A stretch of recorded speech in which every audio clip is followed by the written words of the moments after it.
In today's video, I'll show you the difference between I remember talking and I remembered to talk, and why it's important not to mix up gerunds and infinitives with some special verbs.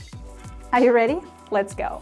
Hello everyone, welcome to Multilingual. Today we're looking at some special verbs that can be followed either by a gerund or by an infinitive. The only problem is that the meaning changes. These are the verbs we're looking at in this video. Remember, forget, regret, go on, stop, try, and some sense verbs. I'll explain to you later what it means. Let's dive into this. Our first verb is to remember. Here is an example for you. Do you remember going to school for the first time? Here I use a gerund. Remember to water the flowers while we were on holiday. Here I use an infinitive. Why is it correct to use a gerund in the first and an infinitive in the second example? If you remember doing something, then you think about a situation that happened in the past, something you did, and now remember doing this. I remember going to school for the first time. This happened in the past, but I still remember this day or this very moment. I remember buying my first camera. It's an unforgettable experience, right? I remember filming my first YouTube video and being extremely nervous on that day. By the way, I've never published that one.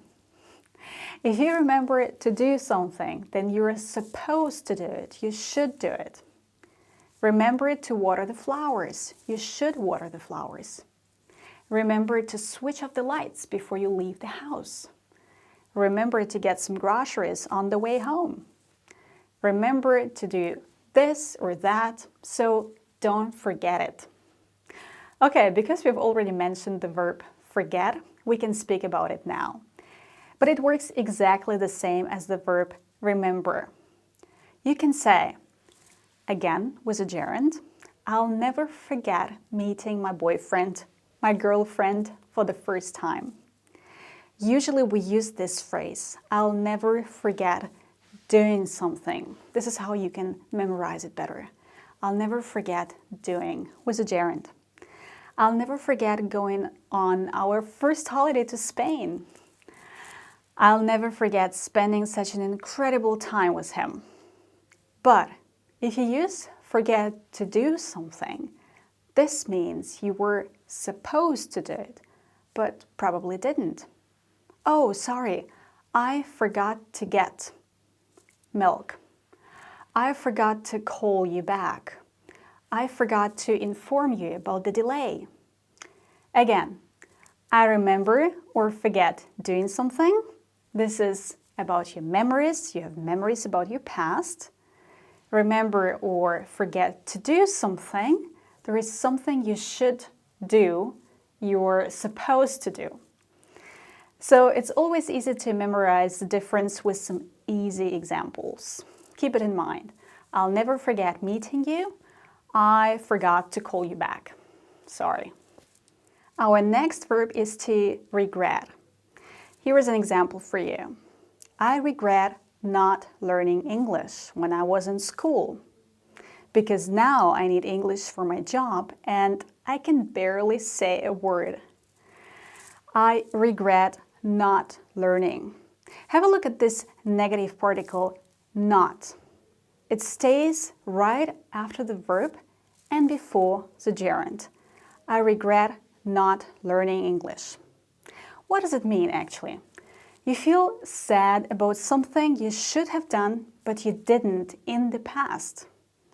I should have learned English. I regret not learning English. I regret not doing this. More examples. I regret going to work by bike. It started to rain and I got completely wet. I regret going out last night. Today I feel so drained. But if you want to say sorry that something has or hasn't happened in formal situations, be careful there, you use regret to. It's often used in business or official context, so you might come across this phrase in business contexts, in emails, in official letters. And this is what they usually say. We regret to inform you that. To inform you, not informing. This would be something about the past, right? We regret to inform you of delays in today's service. I regret to inform you that your delivery will be delayed. I regret to say that we're unable to help you. So again, regret doing something, something about your past.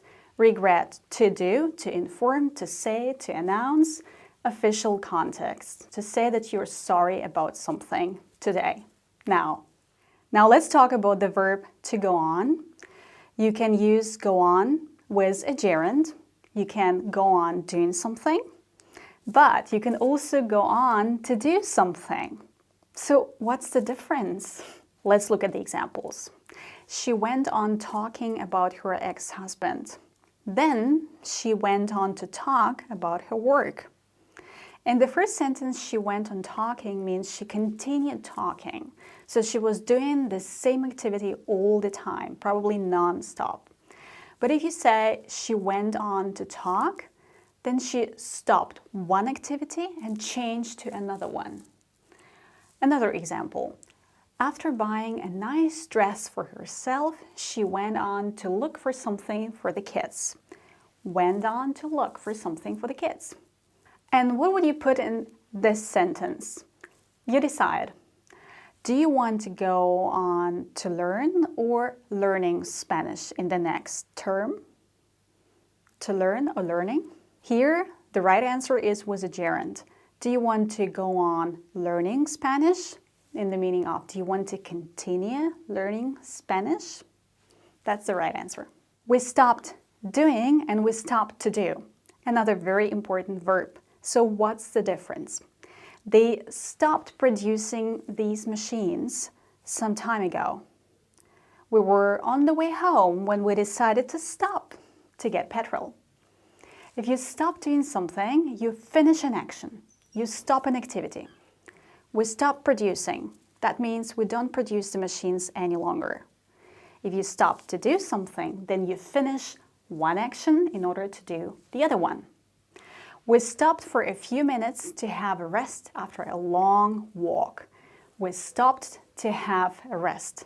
Not we stopped having a rest. That means that we finished this completely.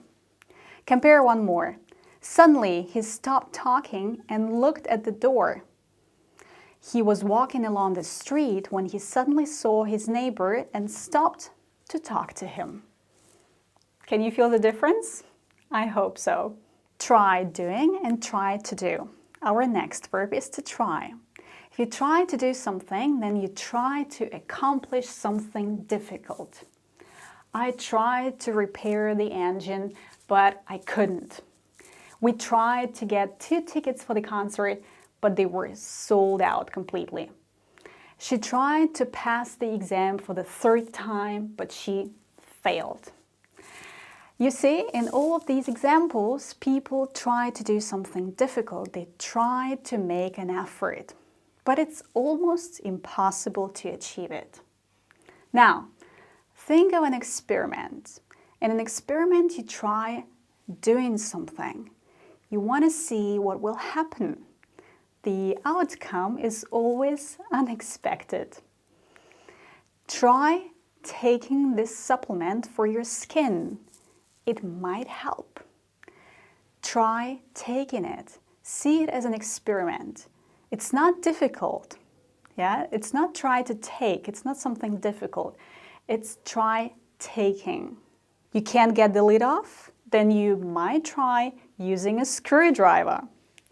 He tried calling her and writing her love letters, but it had no effect. Look, if you say he tried to write her a love letter, that would mean that he made an effort, but it was too difficult for him to accomplish the task. So I hope that you can feel the difference. And finally, our last verbs for today, combined in one group, are called sense verbs or verbs of sense. Why that? Because they have to do with our senses, you know, to see, to hear, to watch, to feel. What is special about these verbs? First of all, the structure of the sentence is different. You use them with an object and with an infinitive without to, or with a gerund. Example, she saw him stealing money, or she saw him steal money. What is the difference between these two? In the first example, she saw the process of stealing. She was there the moment he was doing this. Or she has seen him doing this several times, not only once. So with a gerund, we can describe an ongoing action or a repeated action. In the second example, however, we have to do with a complete action. She saw him steal the money from the beginning till the end, and not just while passing by, you know. She was there all the time. Or another meaning of this sentence could be, we want to emphasize that it happened only once. You see, there is a huge difference. Here, it has happened several times. Here, probably only once. So by using different forms of the verbs, either it's a gerund or an infinitive, we can specify the situation. We can show some more details. Compare these two. Last week, I heard him sing his song on the radio. This means I heard the complete song. If I say I heard him singing his song on the radio last week, I just want to describe an ongoing action. Probably I didn't hear it completely. More examples. I saw him walking towards the beach. The emphasis is on the process, the ongoing action, him walking towards the beach. I saw him open the safe and take out all the money. So I saw both of these completed actions. Open the box and take out all the money. Be careful, there is no to after sense verbs. I saw him open up, not to open up, okay? Again, with the verbs of sense, we can use an infinitive afterwards. It would describe a complete or a single action.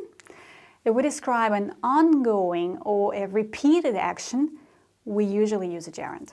Thank you so much for watching this video till the end. If you liked it, I'd be honored to get your thumbs up. Don't forget to subscribe to this channel, and I'll see you in my next one. Bye, guys.